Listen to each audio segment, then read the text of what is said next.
in Europe, but most of you were not born. And that is 1956. I hope most of you were not born. Anyway, and maybe you would like to hear what Europe was in those days, you know. And you might be interested how I got here. I flew from Karachi, Pakistan, by Kerala, Super Constellation plane.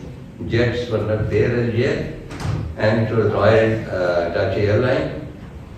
And you'll be amazed to know it took us, I don't know, maybe 30 hours to reach Amsterdam. And we flew and we came to Tehran for refueling, and then flew to Cairo. Middle of the night we went there and we were taken into a nightclub restaurant for the lunch or meal. And there I saw the first belly dancer of my life, and in my youth it was very exciting. I was seeing most of the things for the first time in my life. And then from there we flew to Rome. There lunch break, and from Rome we did not fly direct to Amsterdam, maybe the refueling part of it. We went to Düsseldorf. And then finally we reached Amsterdam. And Amsterdam, I was 18, young, inexperienced, still am. And to my eyes, that was the first European city I saw. And it looked so dreamy, like in the blue mist, everything was engulfed in blue mist, you know, the canals and faces. And it was a great experience. And then from there onwards, I took BUSC to London. Anyway, so those times I hitchhiked a lot. I was in Nottingham, studying textile.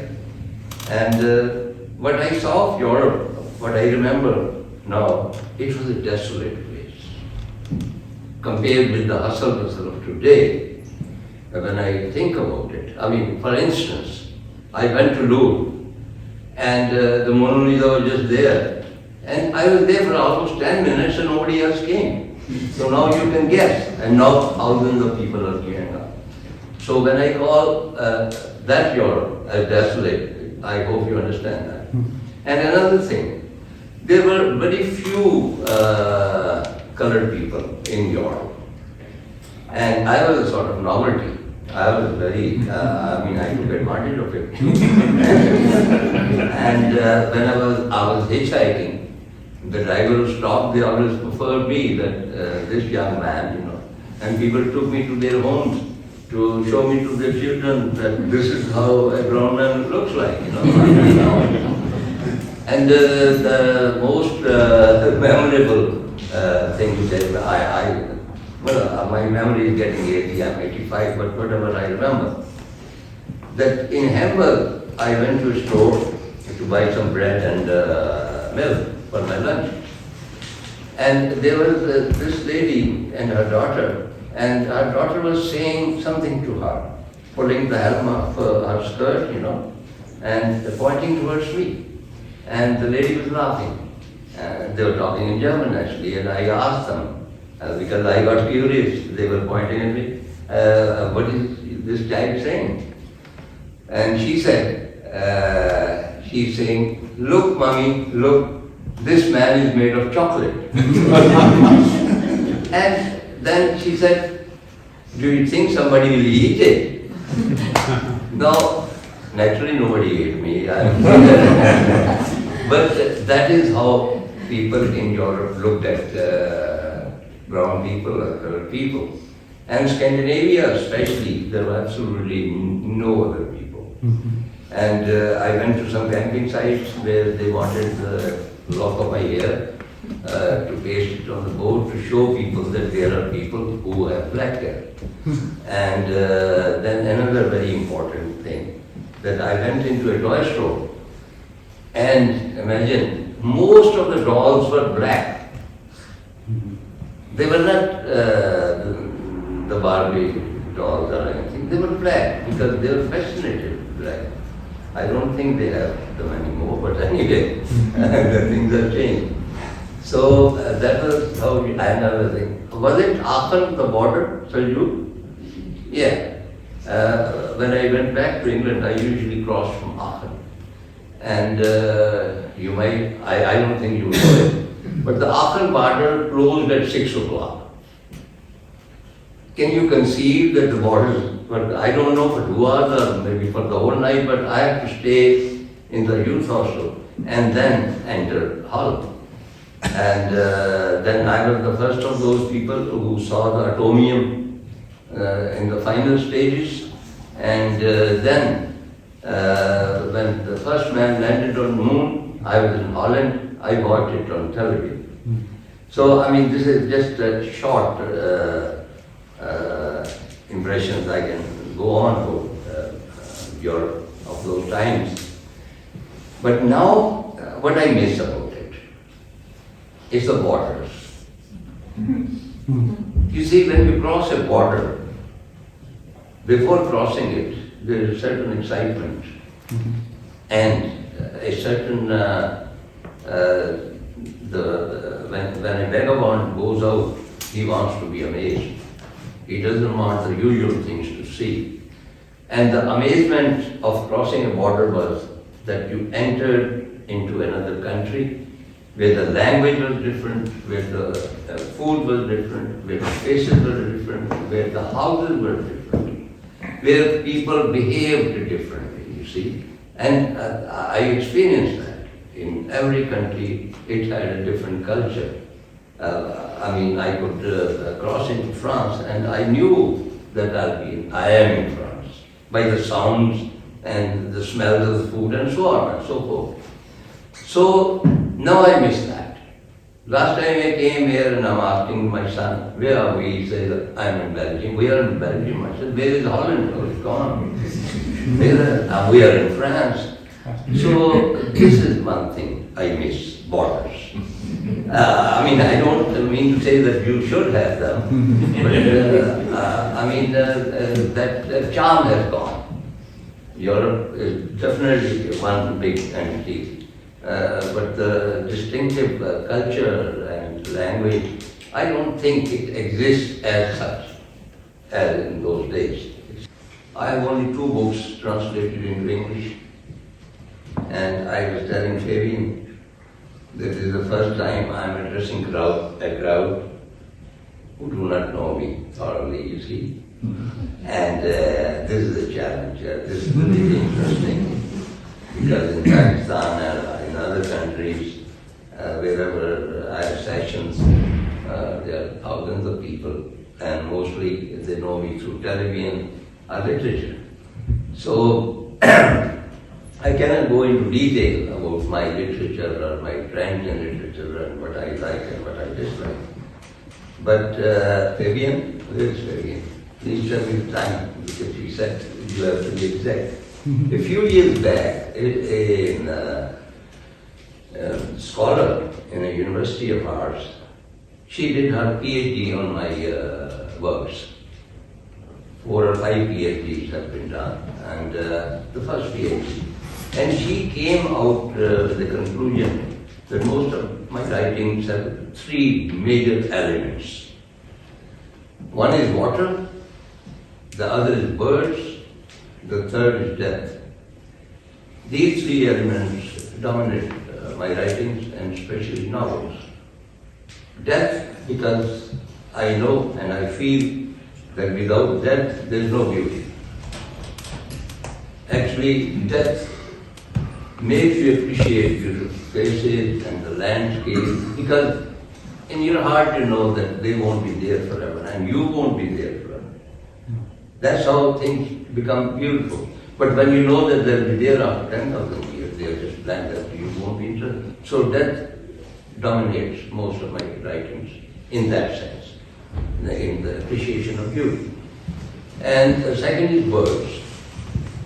Well, there's a Persian Sufi and poet called Fariduddin Abdar. He has written a book, The Conference of the Bird, and it's a very famous book, and I was very impressed by it, and actually I wrote another book on his parallel thought. And mind you, Alchemist was inspired by that book, Paulo Coelho's book. So birds also fascinate me, and in my novel the birds talk to each other, the animals talk to each other, the vultures are talking to each other. That's how I felt, because I always say that our literature is incomplete because almost 80% inhabitants of this earth are not represented in it. I mean, you do not represent birds, you do not represent animals. I mean, a dog or a cat is sitting there and looking at you, they are thinking something, and you don't know what they're thinking. So until unless you know them, and then put them in literature, I think our literature will be incomplete. Maybe in another 50 years, there will be some device which you can put in the mind of cat or man, and then you can understand what they're saying. So the birds fascinate me. And the third is water. And its name in English is Sorrows of Saraswati. That is the book water. Actually, as you can see, I take a sip of water every few minutes.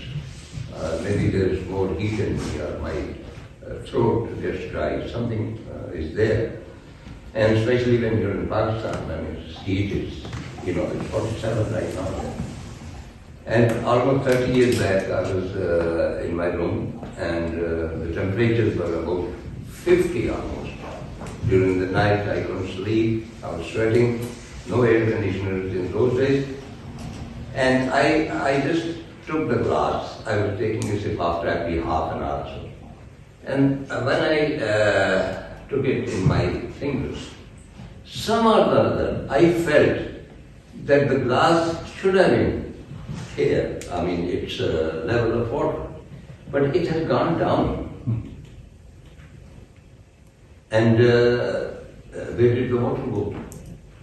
I mean, that bothered me. And I thought maybe it is a hallucination or a fantasy. Maybe the water didn't go anywhere, but it did. I felt it.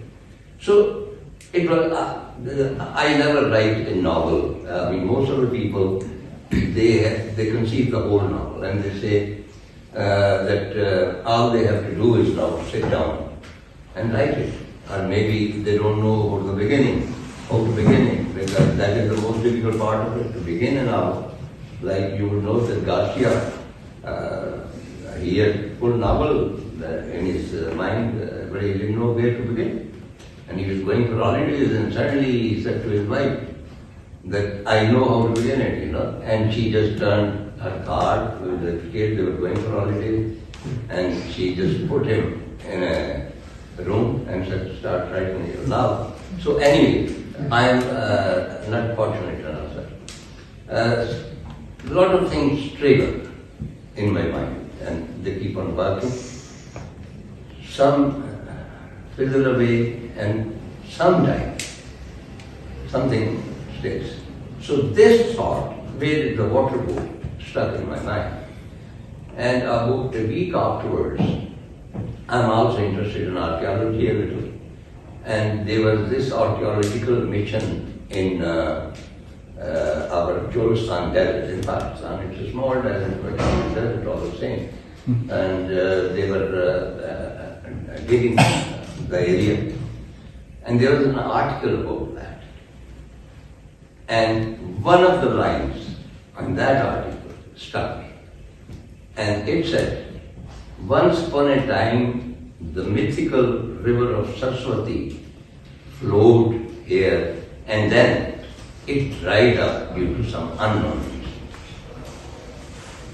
Now the water which evaporated from my glass and the river, and I started working on it, and basically the dilemma was that, you see, the river represents civilization. As you know, all the great civilizations were on the banks of the rivers. And when a river dries, the whole civilization declines and dies. So maybe when I write that novel, I'll be there, that the first time one of the persons of that village or that small huts or something, almost 4,000 feet back. Then he found out that this river is dry. And in my novel, how he finds out is his name is Virgin. He goes to bathe in the river and he says that there is a turtle. And the turtle is trying to go into the water, but his back is not covered. And he says it used to be covered. So that means the river is drying up. Now, that person carries a great responsibility on his shoulders because he has to tell all the inhabitants that the river is going to be dry and this civilization is going to end. And at times maybe I felt that I am that. Anyhow, I wrote that novel and it had good reviews. It was a difficult novel because I searched a lot about the old Indian literature and ancient histories, and I had to craft a new language because it was 4,000 years old.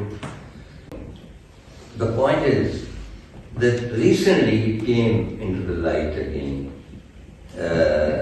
because the climate change phenomena is on. I mean, it wasn't there 30 years back. And there are engineers and experts on climate change. And they studied this novel and, they wrote articles about it. So much so that in one of my interviews, somebody asked me, how did you know that there is going to be climate change? And the rivers are going to be dry. So I said, maybe most of the writers have an extrasensory perception. They cannot prove it, but they feel it. Now I'll narrate just two incidents, my personal incidents of climate change, how it is affecting us. I used to be a keen tracker. I've done almost 15 to 20 tracks in northern area of Pakistan. And by the way, northern area of Pakistan has the largest, highest mountains in the world. I mean, Mount Denali, I think 16 or 17,000 is the highest in North America. There are more than 200 peaks in Pakistan which are higher than that, and they haven't been named so far. And you will also be amazed to know that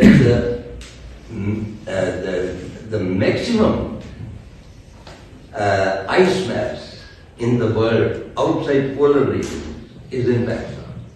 Very few people know that. I have crossed that ice mass. It's almost 130 kilometers to glaciers, they're connected. Anyway, I'll come to that. I was talking about climate change. In 1954, I went with the very first trekking expedition to a mountain or a peak which was called Hague. It was more than 16,000 feet. And I remember in 56 miles or 55, it was totally slow track, and there was a huge glacier, and there was it started snowing also, extremely cold and all that, and we came down because one or two members had time. Now, after about 60 years or maybe more, I tracked the same track again to find out how I felt now, after so many years. When I reached the top, it was totally barren. There was no snow. And I was amazed because in my mind the Ratigari is snow-clad. So that's what is happening right now. And another incident, as I was saying that I crossed that ice mass. In the middle of it is a mythical lake called Snow Lake. It's a huge expanse, flat expanse of snow, permanent snow. So we were trekking towards that, and we camped in one of the places. And in the morning, suddenly there was a huge explosion. And then we saw that a mass of ice and stones is coming down the mountain like a waterfall, but it was very thick, and it would destroy our tents and all that, and started flowing. And the porters with us, the local porters, they were amazed. They said they have been passing through this area for hundreds of years, and it has never happened before. This is the first time, otherwise they wouldn't have camped there. And the reason was the climate change. With the passage of time, the ice was melting, and then it burst the rock or whatever, and it came out. So, it is this experience of climate change is very personal. And as I said, I described it in my, not the same, in the sorrow session. Last week, I think, where is Fabian? She had a time watch that she did. The second book, which was translated into English, is Land for Sale. Now, I'll explain why it is called Land for Sale, but way back in 1958, when I was in England, I went to Soviet Union at that time, and at that time, they called it Iron Curtain, it was called Beyond Iron Curtain. Nobody had ever gone there. And I went with the British delegation. There was a youth festival in Moscow. Basic purpose was to impress the youth of the world of the achievements of communism and actually indoctrinate them or whatever. But I was just like I didn't know much about communism or anything. I just wanted to see Moscow. So we went there on fake passports and when we came back, our Prime Minister at that time was Hussain Tarar, and he said that those Pakistani boys and our amongst them who went to Soviet Union from England, they're the traitors of the country because Soviet Union is our enemy, and when they come back, we'll take you straight from Karachi to Miyawali jail or something. So my father wrote to me that you are not coming back immediately. Anyway, I wrote my very first writing about that soldier. It was called From London to Moscow. And I wrote that. Now, what was Soviet Union like? I met in a grand party in Kremlin, I met Nikita Khrushchev, Bulgarin, Mikoyan, and I think it was Beria, I'm not very sure, but I met the top leadership because they entertained the whole delegation. There were a lot of delegations. And I mean, there's a lot of detail to it, but I'll just skip it.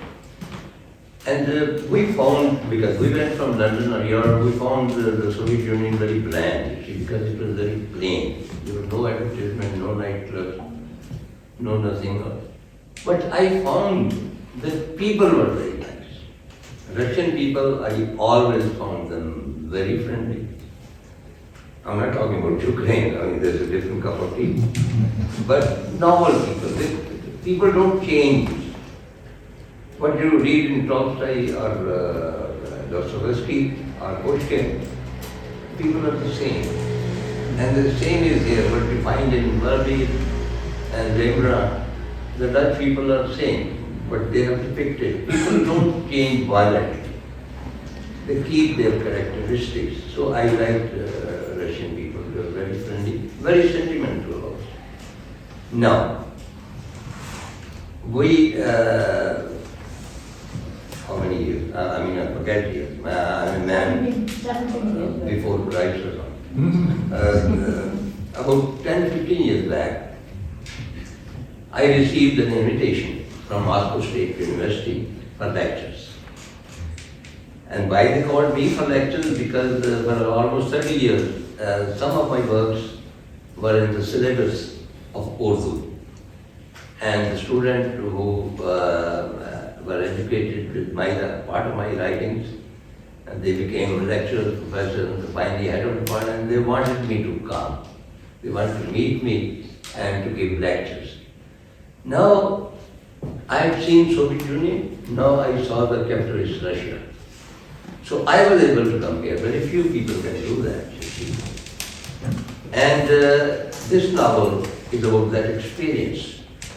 What I found was that in capitalist Russia, older people were very unhappy because the state was responsible for their medical, for their basic food, for their basic residence, and for basic education, which is no more there. I've seen people almost dying because they can't afford medical now, you see. So old people, they remember the communist era. Not all of them, but most of them. But the younger people, which is the majority right now, they would have nothing of communism, you see. They like to be westernized, and you know.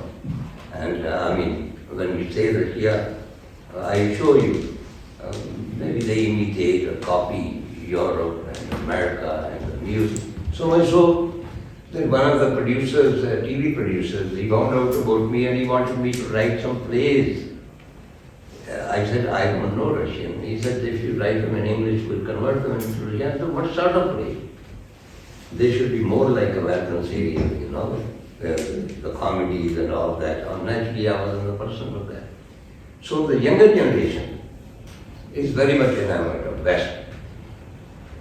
Now, because I could compare, and what I saw was, what I noticed, that there were students long before from Africa, from Pakistan, India, and all over, who were enamored with communism.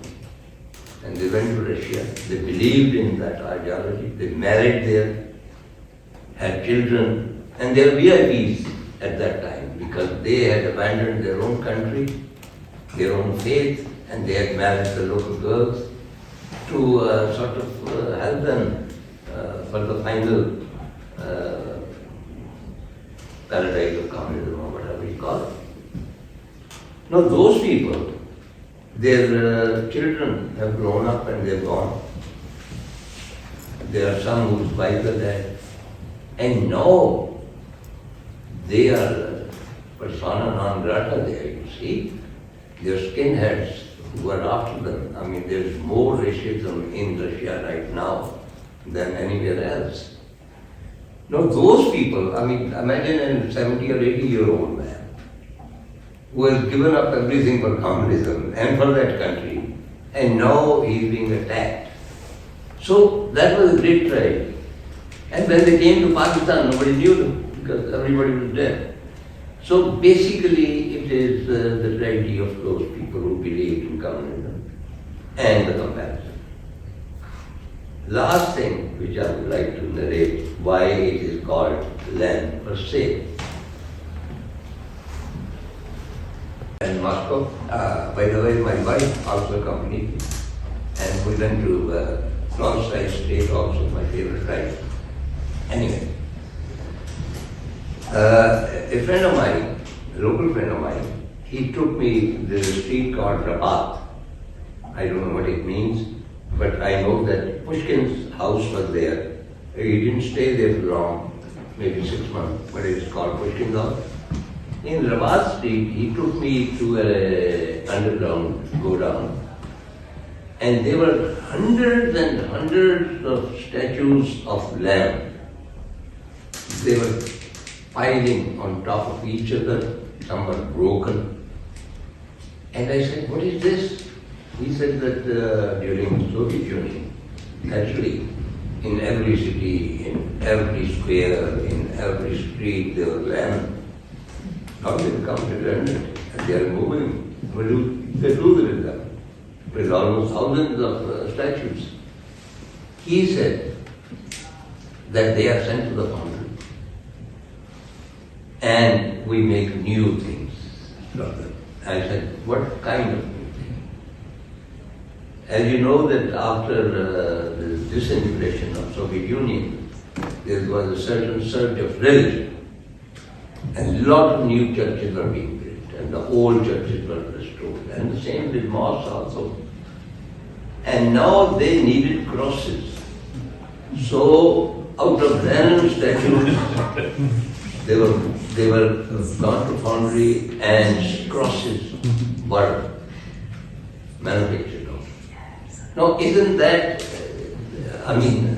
like righty or what a dark humor that a man who despises religion, his statues are being turned into crosses. So, ladies and gentlemen, Lennon still lives, but not in his red star paradise, but in crosses. Thank you very much.